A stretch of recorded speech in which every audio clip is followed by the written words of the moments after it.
Very good morning to you, and this is the Situation Room, and this morning we take a little bit of a different location, and we're having a conversation with one that you've seen before, talking about economic issues, talking about how the nation needs to actually be saved. And we're getting into the conversation this morning with presidential aspirant and party leader of the Safina Party, Jimi Wanjigi. Jimi, karibu. Good to see you, and good morning, everybody. It's one of the times when you say to me, Karibu. Yes, I did say that. Yes, you did. Karibu, Yes, karibu. you did. Well, thank you so much, and thank you for taking the time to have this conversation with us. Thank you. Many people have been wanting to hear from you in terms of certain things that you're insisting that be the case, be the direction in which we're going to go for the next few months. So let's get it out of the way. First of all, I mean, I said presidential aspirant, but for all intents and purposes, you will be running for president? Oh, yes. I said that a few weeks ago on one of your fellow media stations. Yeah. Yes, I'm very clear about that. I started a journey in 2021, 2022, and I intend to complete it. I am running. That is for sure. Yeah. Now, I'm glad you talk about the economic situation in Kenya. I think that is what has dominated our lives the last 4 to 5 years. The terrible state of our economy. And the question this coming election rather, is about the economy of Kenya. William Ruto is running against nothing else. It's him versus the economy of Kenya. Nothing else. And if anybody is running for this seat and is unable to address the economic question, then they are failing the electorate, completely failing the electorate, because that is the key issue. Everything else is a byproduct of the failure of our economy. It is a byproduct. What are the things you see, Jimmy, that would form this belief?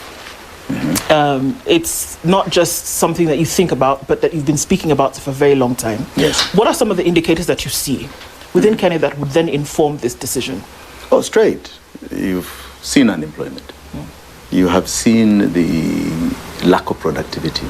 You've seen companies closing all over this country.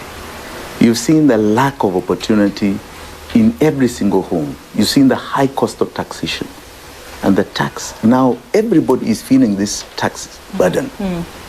And you and I know, we've discussed this since 2021. The biggest burden to our lives is a debt that doesn't seem to go away. Just keeps increasing. Even though we are paying it, it doesn't go down. And if anybody is looking at the economy and not addressing debt, I can assure you they are off the mark. You seem to be one of the only ones who is addressing the debt issue. But it's apparent to everybody that there's a problem. Yes. Because if we look at how much Kenya does spend and what it does then get in revenue, the numbers don't add up. It doesn't. But you seem to be one of the only ones who's discussing this matter. But that people complain about many things. We can't fund education. We can't fund healthcare. We can't just get enough to go around. You seem to say that the reason that we can't do those things is because the debt is just too much. Yes. Do. You see, let's look at this current regime. They took over in 2022 and the debt was 9 trillion. Today it is 13 trillion. All right? That's an increase of 5 trillion, 4 trillion to our budget, to our lives. And there is no commensurate development for it. Now, I tried to explain the other day, and I'll explain it on this show. You've got to look at debt in relation to tax revenue, because we pay from our tax revenue. Now, when Moi handed over to Kibaki, we had a meager tax revenue of 200 billion shillings. And we had debt of 600 billion. So debt to tax was 3 times.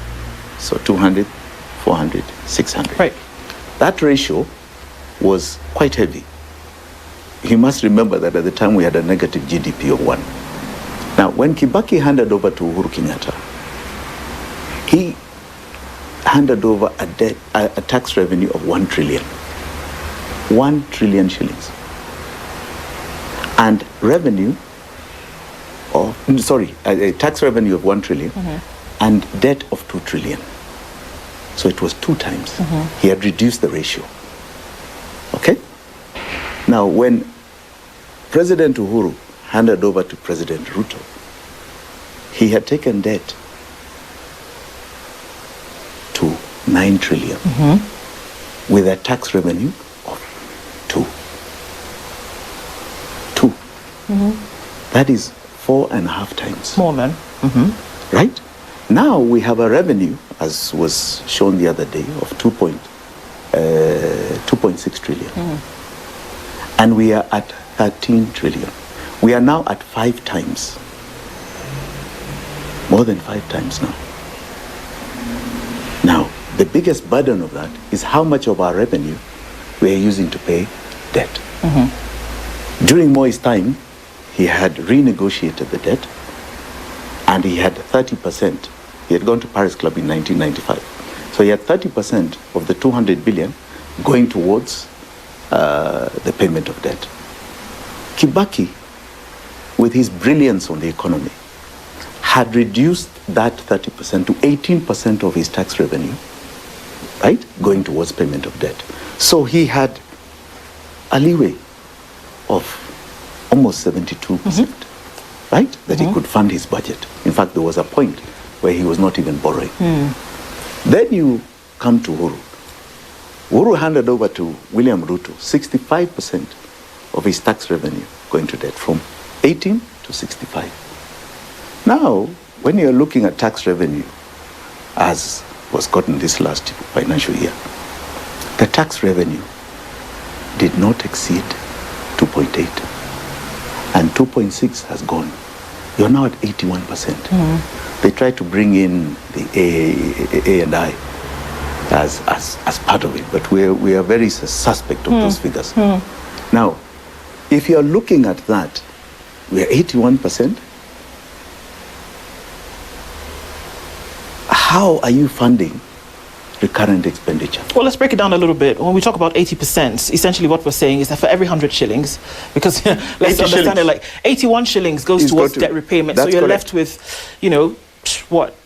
19 shillings to do everything else that you must do. In fact, that figure is wrong. It's 91%. 91%. It sounds like it would be an irresponsible government to do something like that, Jimmy. And are we being, proclamative with these numbers, or is this actually what we see on paper? It is the truth. Now, it is the truth. Now, what happens here is that we are living a lie for all of us. Because I'll tell you, they are now have 9 shillings of every 100 to fund all of government expenditure. That is salaries. They need 60. They need 60. So they're negative 50. They need 400, I've seen, for counties. You're negative, which is 40. That's negative 100 already. You are at salaries that, and then you have operations of government, okay, which they cost at another 600. You have pensions, 180. Where are they getting this money? Because they are now borrowing from the domestic market. If they are borrowing from the domestic market, they have also shown us the figures of what are called our financial assets. The financial assets in the market are estimated at about 9 trillion. 9 trillion. They are saying that locally, government has borrowed domestic of 7 trillion, of the 9 trillion. Yes. But the same financial statements say that we have, as a private sector, borrowed 4 trillion.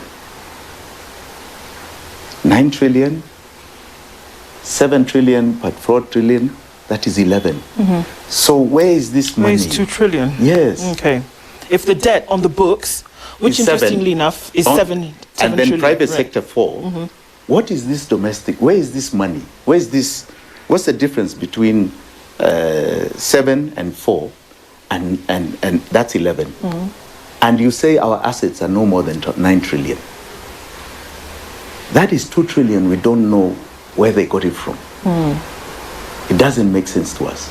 And has all debts, I mean, because you've been quite extensive in terms of following the trail, because that's the thing about money. It will always leave a trail, especially of this nature. But you've been looking into this for some years now. Has all the debts that has been taken by Kenya been put into the two things for which it is legally allowed to do, development and then shortfall budgetary expectations, if they've actually met, that's a great thing with our with this constitution of ours. It says that debt must be, Article 220, must be in the budget. So if you look in the budget, in the 10 years of Uhuru Kenyatta, because those are the years we audited, in the 10 years of Uhuru Kenyatta, only 2 trillion is in the budget. So if we found 2 trillion from Kibaki, Parliament only approved another 2 trillion. So it should have gone to 4 trillion. How did he go up to 9? It's not in the budget. It did not go to expenditure on the budget. It did not go, as the laws say, towards development. It would have been in the budget. Right? Under this regime, how much has been passed in the budget? How much? Well, if what we're saying is that we ended at 9 trillion with Uhuru Kenyatta, and if the current debt is now at 13, so 4 trillion shillings has been passed under this regime in the last 4 years? Where? Is that what we're saying? Show me in the revenue estimates. We would see it in the revenue estimates that it had been passed. Yes. It hasn't. It hasn't. And this is public knowledge and public information. Yes. Okay. So if it is not in the budget, it is not sovereign to us, because our laws bind our sovereignty. If it binds our sovereignty, then that debt, which is not in our budgets, was not passed by our parliament, is not sovereign to us. So I see where you're going with this. So let's just say it. If it's not sovereign to us, it was not passed by parliament, then what is this debt? Outright theft. Outright theft. It's nothing else. Because how was it? What did it do? If we didn't approve it, what did it do? If it did not pass our books, how? And this is very simple. What happened, though? And it's clear Kenyans understand the malfeasance of this. In March 2014, a very interesting amendment was brought to Parliament. This is where the constitutional sin started. There was an amendment to Article 206 of the Constitution that was brought in PFM, Public Finance Statute Law, an inferior law, to amend the Constitution. And it said this, 206 says this, that all revenues enter the consolidated fund. All right? Yes. Now, and it gives 2 exceptions. 1, appropriations in it, and 2, a fund created by Parliament. The Housing Levy Fund, Petroleum Development Fund, created by Parliament. Now they brought something called Infrastructure Fund. There are about 18 of them. Right. A and B, that's the Constitution. In the PFM Statute 2010, they copy-pasted that into Public Finance Management Act. All right? But in March 2014, my good friend Olon Duale, as majority leader, brings an amendment in Public Finance Management Act to add to that clause C and D. Saying what? Saying that loans, government-to-government loans, I don't know from where, payments of fees, and I can tell you they covered anything that they could cover to say that money goes out of the country, can be received outside the country, can go into accounts all over the world for the payment of all sorts of things or receiving loans anywhere. Right? The current finance CS, John Buddy, he was then minority leader. Yes. Seconded that motion and it passed. So they amended the Constitution through statute law, through an inferior act, without going through the Constitution provisions of how to amend the Constitution. That's where the constitutional thing happened. Because what we're saying here is that for an amendment of the Constitution, you must go via referendum. You must go 2/3 of Parliament. Yeah. Right? And that would have been a referendum issue. It qualifies for a referendum issue. Because we have to accept that now money is not accountable. Right? Because what happened, what we said in the Constitution, was that when money is voted by Parliament, it goes to one account called the Consolidated Fund. Yes. From that account, there are two other constitutional offices that oversight it. One is the controller of budget. Every time there's a requisition to remove money from that account, she verifies that it is a vote from Parliament. And she approves the exchequer issue. All right? Second is the Auditor General oversights the accounts. That account. After spend. After spend. Now, the minute you're saying it goes to another account and it has no oversight, who is controlling it? Those two constitutional offices have only sight of what is in the law, what is the consolidated fund. It sounds like it will only be an issue if money actually did go to an external account that is not approved by these two constitutional offices. Have we ever seen that happen? Yes, the first Eurobond.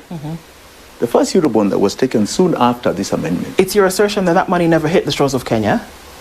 What they showed us in terms of documentation, $1 billion, it was $2 billion. $1 billion was accounted for, right? Wrongly, because 600 of that went to pay a syndicated loan of the previous regime. 300, we saw it enter the 350, entered the consolidated fund. These are dollars. Now, $1 billion, we never saw. They tried to explain it later, saying it entered some sovereign fund account in the Treasury, in the central bank. But we did not see it. And I'll tell you how we didn't see it. Because there was a lot of noise about it at the time. In fact, my friend Raila Odinga had raised big issues on it. The Treasury, under Rutich, volunteered information that they put on their website to show that this was a transaction. And they shared with us the SWIFT transfers of the 650 that went for the syndicated loan, dollars. $350 million that came to central bank. Those were shared. When we asked for the other balance $1 billion, they actually shared with us a redacted SWIFT they had cancelled. Now, what they showed on those SWIFTs is that money, you see, you've got to understand it. The transaction advisor was JP Morgan Chase. So they go out into the market and they ask for money from people to invest in this bond in Kenya. The prospectus was very clear.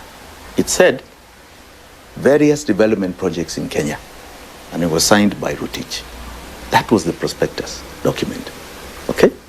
So JP Morgan goes out in the market, it's not their money, and they ask investors to invest in these bonds. It has a high interest rate of 6%. Okay? You know, overseas that is a high interest rate. So people invest in the bonds. So money went into an account at JP Morgan Chase. Right? Now, government at the time was trying to act like that's an account that JP Morgan Chase was receiving revenue to then send. Now, you and I know the law does not allow that. No. So we followed up. And we found documentation that shows the accountant general, that is the person who signs all the exchequer issues and opens accounts for the government, is the one who signs the consolidated fund. Him and his deputy. So there's a man called Banandongo who is still there up until today. And his deputy opened an account at JP Morgan Chase. For what Sovereign purpose? Wealth Fund Kenya. To receive this money. And the two of them were the signatories to that account. There's a letter by Rutich that appoints them to be the signatories of that account. So understand, Parliament passes this amendment, they go there, open this account that has no oversight of control of budget, no oversight of the Auditor General. They open it and they are the ones who dispense with the money. And where does it go? We saw the 650 and the 350. We don't know where the $1 billion went to. Right. To today... That is for another conversation. Of course. Yeah. But looking at all of this money today, Kenya is being asked to pay for that, and all of this comes together. Well, that's that plus others, and like you said, time is not... Imagine they did $18 billion worth of things like that. $18 billion. These are mind-boggling figures. They are. All right? Now, that is money we don't see anywhere. You don't see at all. But you're being asked to pay for it. We are paying for it. Today. And we cannot afford it. Why does this debt not go down? We paid 2.6 in the last financial year. We are paying 2.8 this year. In the year after elections, we're going to be paying 3.2 trillion. But let's look at the Finance Act, which, it was a bill. A couple of weeks ago, the president then signed that into law. And what that does with the current budget now that you're looking at, 4.4 trillion shilling budget, 4.8 trillion, that 1.1 trillion of that money is still going to be debt. You don't know where it's going to come from, that you don't have it available. What is being lodged on KRA is 2.8 that they must collect. And, mop up money here and there. But 1.1 trillion shillings is what is not available, which what we are told by the CS is it will be borrowed. So latch that on to the debt that you talk about already. But what we are saying... And it's being borrowed for what? Is it being borrowed for development? Oh, no, it's to meet the budget. This is what we're saying. Expenditure? You see, they are creating illegalities every single year. And is it that we've become immune to this? Well, that 1.1 you're talking about, they say they are collecting in the domestic market. We did not find it on the revised estimate, on the revenue estimates. And even as they argue, they say, if you look at the balance, remove domestic and foreign, you'll see that it's there. I say, okay, then show us on the expenditure side. Because it should show. It should show. Okay. You don't see it on the expenditure side. Because the expenditure side, it can only show in the development expenditure side. It does not show. And all loans we take on the expenditure side development are shown. You find all the foreign loans are there. We're getting from Canada, we're getting from India, we're getting from the from World Bank. They're there towards development. But you do not see domestic debt funding anything on development. Which is the bulk of the debt. Yes. Because so we're saying ask yourself, what is this? Are we become immune to this impunity? Does Parliament just pass impunity? Well, let's link this to the first thing that you said, which is that, you had declared all intentions to run for the presidency. And this is one of the things that you're riding very heavily on. Link the two. What would be the difference with all of this that we are seeing, where there's 91% of our revenue, tax revenue, going to debt repayment? What would be the difference with the Jimi Wanjigi presidency if we see this problem today? Why would it be Jimmy to solve the problem? Because we can lament Jimmy, but at some point we drop the sackcloth, right? So what happens is this. Kenyans need to understand that this state is a bankrupt state. We are bankrupt. All right? And this burden doesn't go away. I can give you the figures to 2040. Right? And somewhere along the way, it's going to crash. It's going to crash, and it's going to be such a threat to our lives. You can look at any country that has defaulted, the damage that comes to people's lives. You saw a lot of Ghanaians, for example, in South Africa. And they never used to be Ghanaians there, now being chased away because of xenophobia. The problem, they went there because of the collapse. When they defaulted, people had no opportunities. They fled. There were never such a big population in South Africa. So here, we are in a bankrupt state, and we must accept that reality. We must. And recognize that as long as we are paying this, there's no change to our lives. We're fooling ourselves. We're sweeping the dirt under the rug. Now, my opinion and my assertion and our party is very clear. What we term as odious debt shall not be paid by a Kenyan anymore. What cannot be accounted for for the sovereign that did not pass our laws shall not be paid. So we shall immediately not pay this debt. We shall suspend it, give ourselves breathing time so that Kenyans can have an audit of this debt officially by a government and come back and show them what has been happening. Show who? Show Kenyans. How does that play out for Kenya on the global scale? How does that play out on the private scale here? Because how it works is this. Just like your bank, when they are loaning you money or you're opening an account, they do a KYC. Know your client. Anybody who has loaned Kenya money should know our laws. Right. This is our Bible. All right? If it did not go according to this, it is not sovereign to 60 million Kenyans. So if you did not do your due diligence, it is solely up to you. Solely up to you. And I don't think there's any country or any creditor that is going to say a new government that takes power that is choosing to not take over a burden until they audit it is doing something unfair. Is doing something untoward. It would not even take maybe a maximum of 3 months, maybe 6 months, okay, for us to audit this debt. You must remember, we've been talking about audit for the last 3 to 4 years and we never see it. Even the current minister said he's going to show us an audit. In the MOU with ODM, it is there. We'll never see it. We never see it. Yet it's a provision of the Auditor General. And she has come out publicly to say the difficulty she's having with it.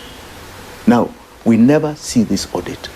We shall audit this debt. So we will suspend. And when we suspend, look at it this way. What would happen, if I can? Yes. What would happen in the case of this suspense, whereby debt payment is not being made because you're checking the numbers? So what happens with that, and how then does life change for anybody?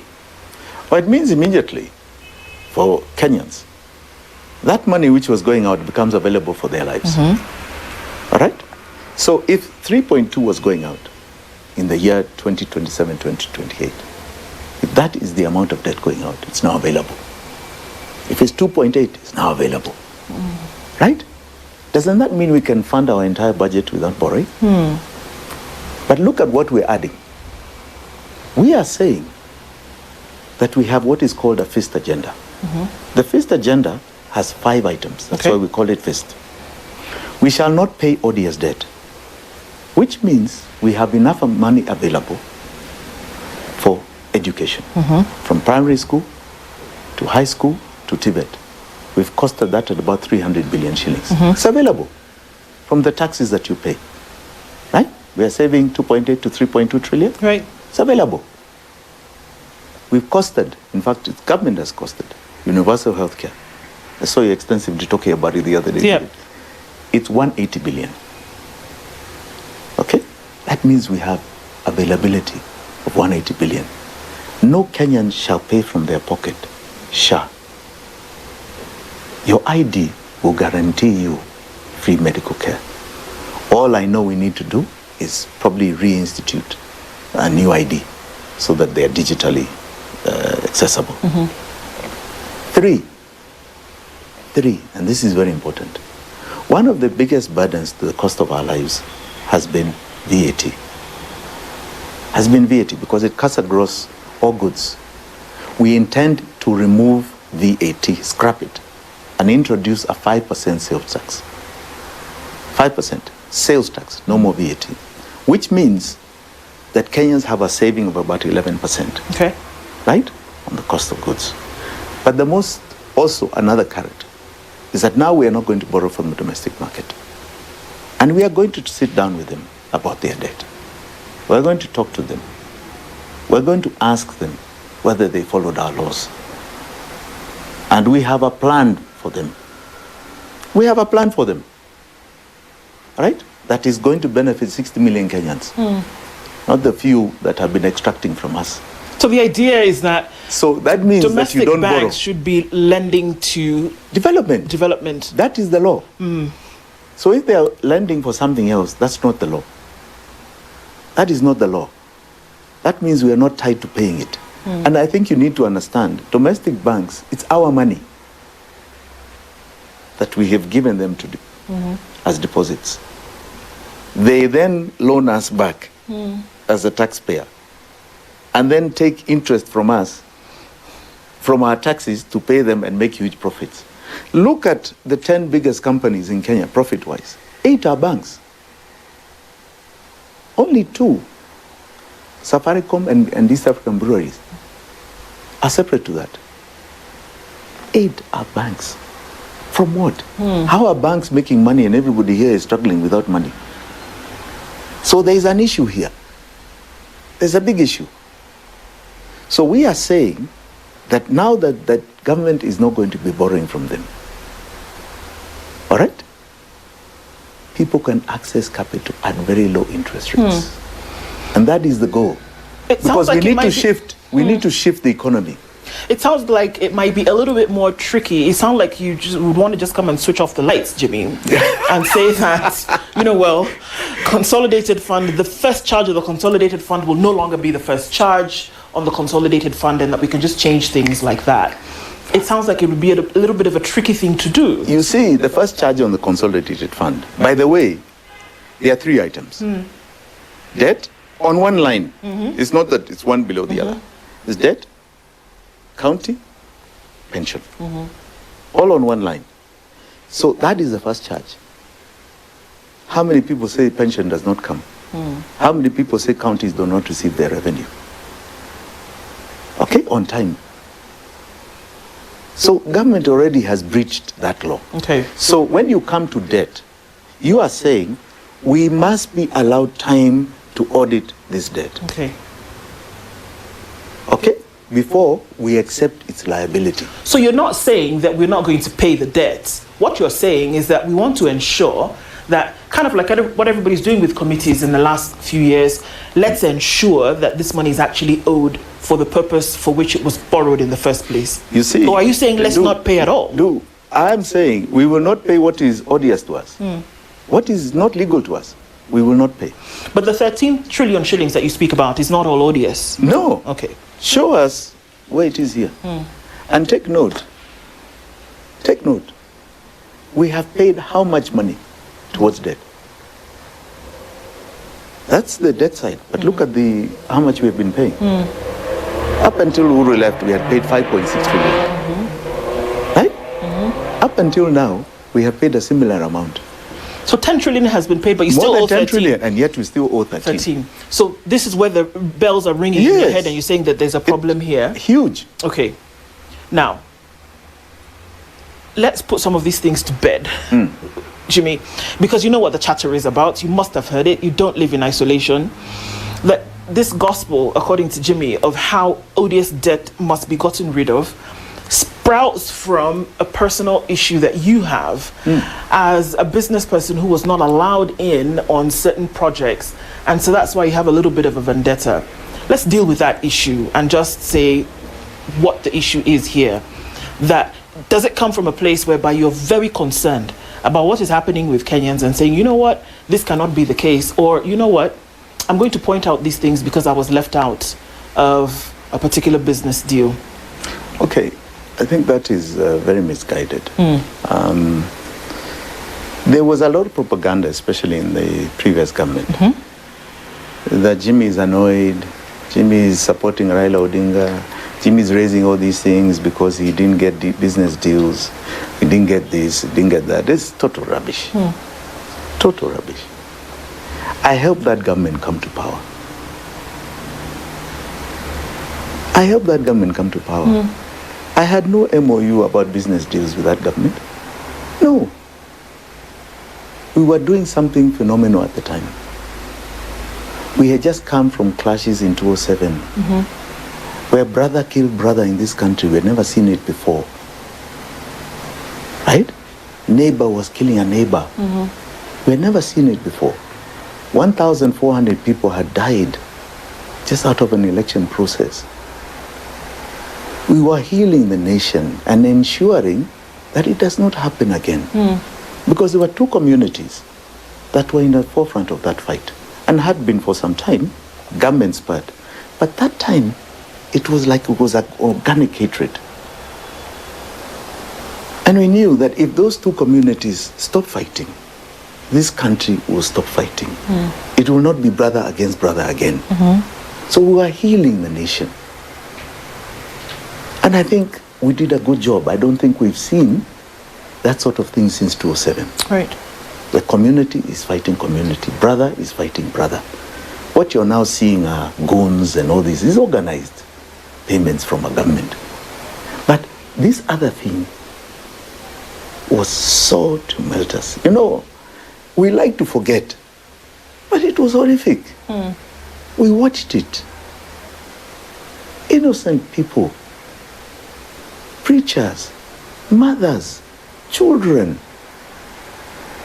killed, maimed, burnt.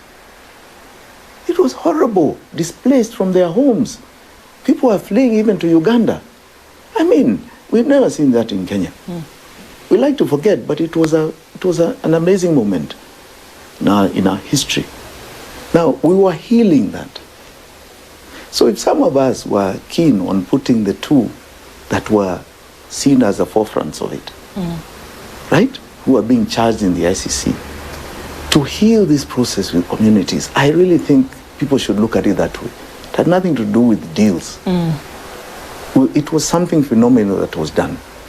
And I think, and I'm glad it was achieved. Now, their governance is something else. And that's where now many of us fell apart with them. Kibaki created an economy for all. He brought the private sector, right, into the mainstream of economic growth. He just catalyzed. The model here, with Uhuru and with William today, was extraction. Government is everything. We had 3 to 5%, 8% interest rates under Kibaki. How did they just shoot up to 20? We had access to capital. Everybody was growing somewhere. Cost of living, people are not complaining about. There was infrastructure growth that was phenomenal. You know, we like to forget, we got our internet under Kibaki.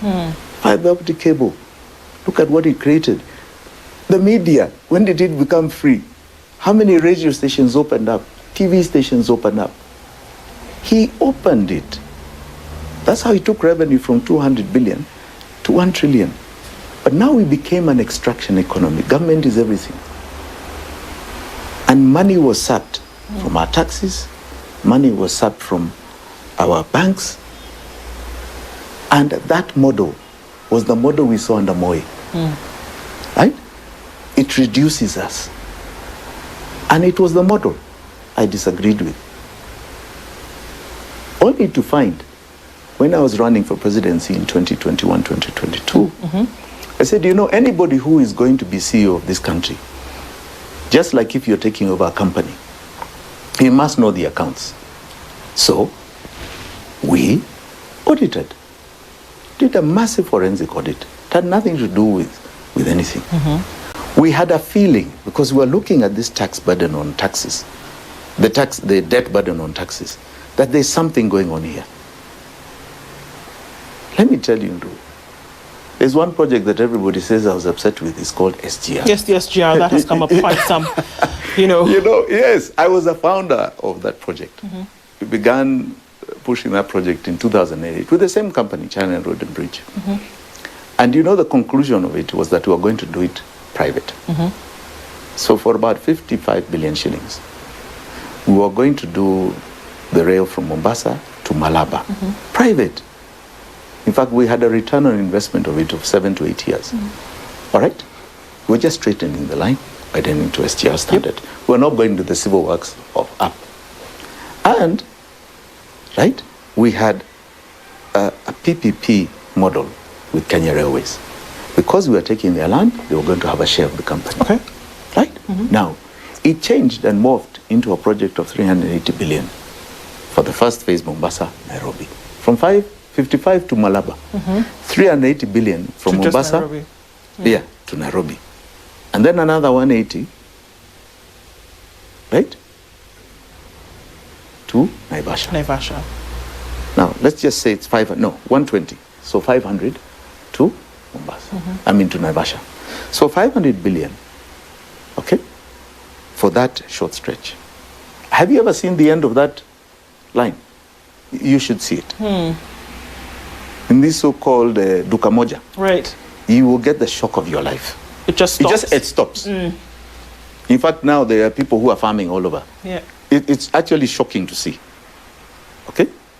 So a railway to nowhere. So this did not upset you? Is that what you're trying to say? No, I didn't. Because imagine, it didn't make sense. Jimmy, 55 billion shillings to now 500 billion, 10 times the amount, and then that is essentially taken from you. That bore no.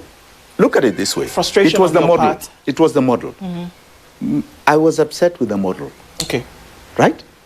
The model here was from private to public. My model had no debt, had no tax revenue being used. None. It was private investment. Okay? And we were even giving the public, through Kenya Railways, a share because of land. Land is owned by the public. All right? So we're giving them a share. We were running it private. We were building private. No tax, no burden to Kenyans. Right? And providing a service. At that time, railways was only 3% of the transport on that route. Can you imagine? There was a company called, what was it called? Rift Valley Rail. That had taken 23% of transport to 3. Had failed. Right? It had gone down. So we were now trying to revive this line. Okay? With private investment. The government at the time chooses to burden Kenyans with debt and tax revenue. That was where we disagreed. Okay. So I don't know, it is the model. Because you must understand, when you take debt, it is future tax revenue from us. It's future payment. Right? This could have gone to other things. Now, when we audited that railway, okay, interesting thing we found with the accounts. The Chinese government, through Exim Bank of China, said they would fund 90%, which is 450 billion shillings. Right? So Kenyans were to pay 10 from our taxes, 10%, which was 50 billion. We did an audit. We got 450 from China. That we got. In fact, we have an outstanding of about $300 billion, 300 billion shillings. Then we audited the 50 billion. Did we pay it? It was called Self-Raising Finance Fund from the Treasury, grant from Treasury to Kenya Railways, to honor transmission to China Road and Bridge. Do 50 billion. It was not 50 billion. What was it? It was not even 100 billion. It was 644 billion. To pay so to Kenyans to Kenya Railways as the 10%, who onward paid to China Road and Bridge, who was a contractor. Now, we paid for that railway from our pocket and more. Yet we are still burdened with the debt. That is the malfeasance of that. More money was extracted from us than was even required on the contract. In the name of paying 10% towards this loan for this railway? Yes. That's why I keep saying Treasury is a mafia operation there. It really is. Because how does one hand not know what the other is doing? You know, what is going on there? How was 10% 644 billion? How did it amount to that? Okay. So even as you say this, it makes sense, Jimmy. Why would I be upset? Tell me why I would be upset. Why? Okay, from a personal point of view, it makes sense. You wouldn't be upset beyond why would you choose a different model? That makes sense. And this that you talk about not paying ODS debt, it's sprinkled with corruption. At least that would be the oversight that you see from here. The model here. changed. Would corruption also be something that you would be looking into? And we can answer that. I mean, we're going to come back and continue this. We can answer that and look at then what would be the modus operandi for then making sure that governance actually takes a proper role in terms of leadership as well. But if this makes sense and as clear as the eye can see, why is nobody else who wants to be president talking about this? In the last election, it was very clear that it was going to be an economic election. Money in the pockets of Kenyans was priority number one. Why would nobody pick up on this as well? Why does it, when we hear about ODS debt, we are able to, assign it to you? Why is nobody else talking about this? You know, it's most interesting. We saw Kalonzo Musyoka with his people's budget. And you can see clearly a total lack of understanding. He's just doing the same thing William Ruto is doing, right?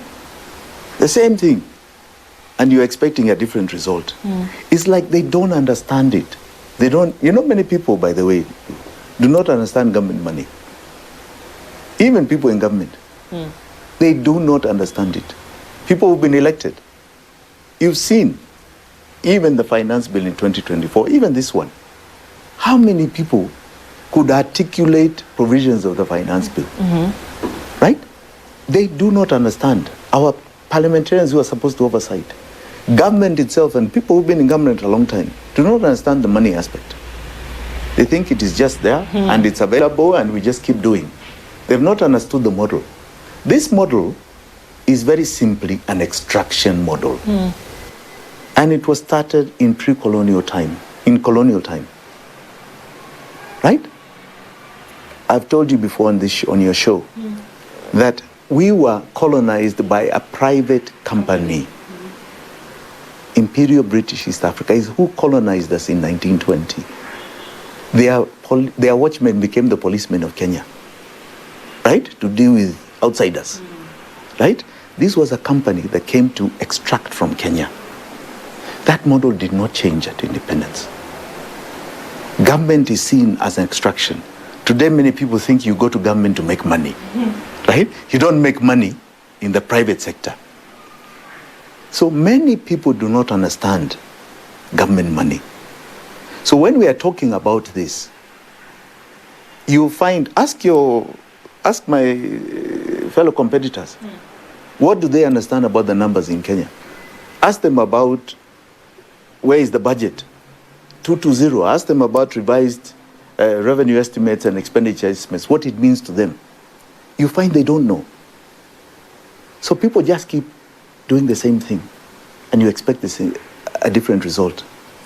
So they do not, in my view, when I saw the people's budget, I said, really, people do not understand. Right. And they are not taking time to interrogate this very deep problem. Why are taxes rising? The finance bill you are just talking about is extracting another 120 billion shillings in tax from us, right? Increasing this burden. And everywhere you go, people are talking about tax. And government comes back and is loading it on us. And Parliament is reduced debate on lines. They should have just rejected it on just one fact. You're coming to extract from us. At the end of the day, directly or indirectly, we are affected. Show us how it's not a burden, how it is going to increase employment and productivity. You and I know it doesn't. Because they don't understand it. That's my view. Okay. Because I can't see it. And that tells you that models have reached their end. People here have been in traditional models of politics, right? Tribe, regions, kingpins, right? Agitation, maybe on democracy. But you see, we have gone through those phases. This good book guarantees us our political and economic rights. And we have passed the phase of democratic rights. It's now the economic rights. We protect the democratic rights we've got, but we are now on economic rights. And there are people who don't want to see us getting our economic rights. Okay. This is the Situation Room, the only way to start your day.